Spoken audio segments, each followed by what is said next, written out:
ও বাবা, আমার একটু তাবিজ করে দাওটা। দেখো কাণ্ড, তোমাকে আবার কি তাবিজ করে দেব? হ্যাঁ, কি হলো? আমি তো কিছুই বুঝতে পারলাম না। হ্যাঁ, তোমাদের কি হয়েছে বলো তো? বাবা, আমার স্বামী আমাকে একটুও ভালোবাসে না, আর আমি আমার স্বামীকে অনেক ভালোবাসি। না বাবা, আমার বউ মিথ্যা কথা বলছে, আমাকে একটুও ভালোবাসে না। এই কথা বলে ভোলা ওখান থেকে চলে যায়। কিন্তু ভোলা যাওয়ার সময় সোনালীকে বলল, আর এসব বলে লাভ নেই, আমি জানি তুমি আমাকে ভালোবাসো না। এই কথা বলে ভোলা ওখান থেকে চলে গেল। তারপর বাবা, আমি কি করব আমাকে বলে দিন। আপনার সামনে থেকে বলে গেল, আমি সহ্য করতে পারছি না বাবা, আমাকে বলে দেন। ঠিক আছে, তুমি এখান থেকে যাও, আমি দেখতেছি কি করতে পারি, আমি তোমাকে বলে দেব।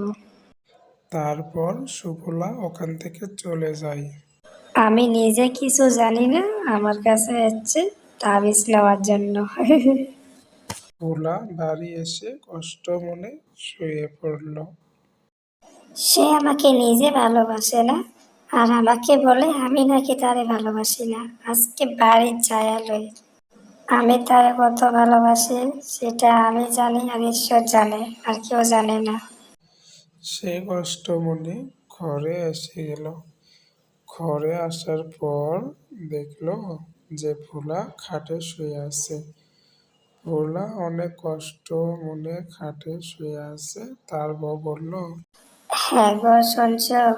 ওঠো, তুমি এভাবে শুয়ে আছো কেন? ওঠো, ভাত খাবা না? ওঠো। কি হয়েছে, এভাবে ডাকতেছো কেন? না, আর আমি ভাত খাবো না। আমি ভাত খাবো না, তুমি খেয়ে নাও। এই কথা বলে দুজন ভাবতে থাকে, সত্যি তাহলে আমাকে ভালোবাসে। তুমি জাদু আমাকে কেন বলেছো আমি তোমাকে ভালোবাসি না? হ্যাঁ, যেটা সত্যি এটা আমি বলে দিয়েছি, তুমি আমাকে ভালোবাসো না। না গো, তোমাকে আমি অনেক ভালোবাসি।